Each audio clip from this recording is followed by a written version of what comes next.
This revolution in Europe happens, and they say that we have in Europe also under the church, we've been emphasizing God, we've been emphasizing the soul, we've been emphasizing the afterlife, but this life is horrible. Look at what the church has done. All this time we've been thinking about God, we were thinking about the wrong thing. We should have focused our energies and thought and our intellect on the universe. We should have been thinking not about God, but about the physical universe. Okay, if you're not going to think about Allah, you're not going to think about God, what's the next biggest thing? It's the physical universe. We should have exhausted ourselves trying to understand the physical universe. And actually, the little that we have tried to understand, it has brought about a lot of benefits. Like when you study the physical universe, which is basically science, right? When you study the physical universe, you get discovery. And what does discovery do? It makes the world a better place. It brings about different kinds of invention, different kinds of utility. You cannot have that unless you study the physical material universe. So they say people that have been studying God, look what they've produced. And the people that study the universe, look what amazing things they're starting to produce. Look at the machinery we're able to build. Look at the advances in architecture. So we need to put our energies and our attention on the physical universe as opposed to what? God. What was the second emphasis? I ask you again just to check if you're alive. The soul. What is this soul? Has anybody even seen it? Can you even tell where it is? We're so worried about the soul, but what about all the diseases in the world? What about better nutrition? What about this physical body? So the emphasis needs to be shifted from studying the soul to studying the body. So look at the last few centuries. Has the human body been studied more than ever before in human history? Absolutely. Has the physical universe been explored, materials on this earth and beyond, ever before than human history? Absolutely. So God got replaced by the universe, and the soul got replaced by the body, intellectually speaking. So the highest learners of a society used to learn about God, and they used to learn about the soul, and now the highest learners of society are PhDs in science or medicine, right? They're the highest intellectuals. What was the third one? It was God, soul, and what else?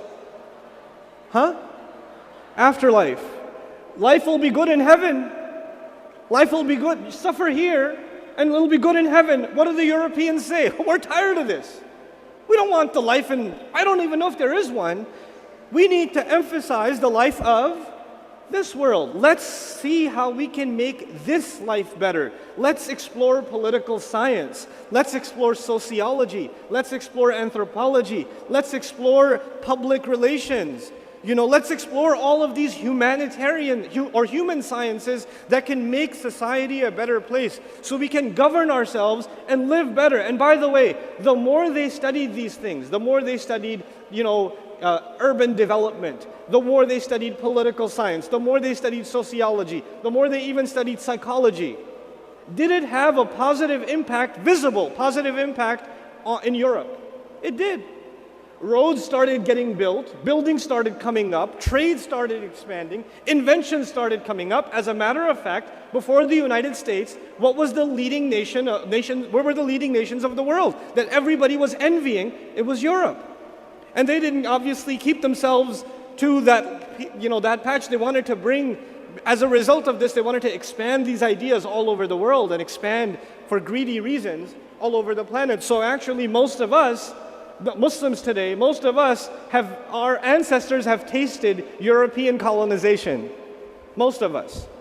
We have had the taste of it. And as a matter of fact, you know what that means? Our ancestry has people that directly received a European format of education. And as a matter of fact, in countries like Pakistan and India and Algeria, you go all over the Muslim world, you will find the public school system and the educational curricula that they use to this day are actually directly influenced by the French and the British and whatever they left behind. It's still there. It's still there.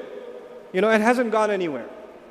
Now, I share all of this with you because in the middle of all of this, when people said, well, what about Iman? What about faith? What about God? people said, basically, arguments started happening. There is no God, there is no religion, it's all man-made, etc., etc. So there were a bunch of people in Europe that became atheists. This year I had an opportunity to go to Switzerland, which is a very conservative society. They are extremely cautious of preserving their churches from 400, 500 years ago. No one goes to church, but the church building is perfectly intact. Like, they love the history of it, but they want nothing to do with the religion. I actually surveyed people around. Are you religious? No, I don't believe in religion. I don't believe in religion. But they still hear the church bells. They still hear the church bells just because they want to preserve a history. So it's this empty history. I'll give you another example. In New York City, one of the earliest churches built in New York City was on 21st Street and 6th Avenue, or Park Avenue rather. It's a historic site. So the government, or the state government, has declared it a historical monument, so you can't tear it down. So in the middle of all these modern buildings, there's like a 200-year-old church, Catholic church. But nobody goes to that church, so they turned it into a nightclub. It's actually a nightclub now, but the building is intact exactly as it was. It's a historic site.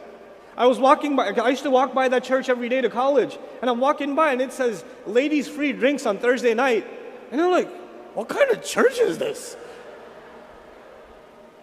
What denomination of Christianity? Holy water on Thursday night? I don't know. What is this? But anyway, so I'm painting this scene for a reason.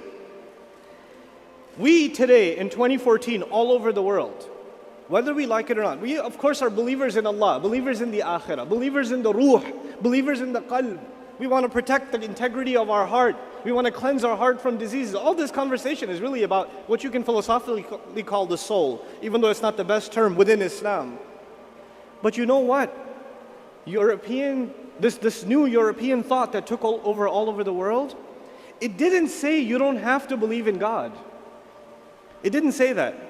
It basically said you could if you want to, it's fine.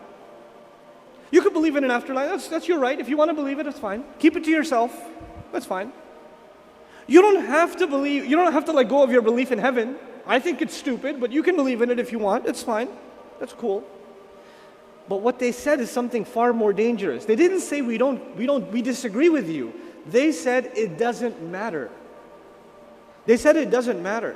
Whether you believe in God or not, who cares? Science is real. Whether you believe in God or not, medicine is real. Whether you believe in a soul or not. Whether you believe in heaven or not, politics is real. Economics is real. So let's worry about the real world.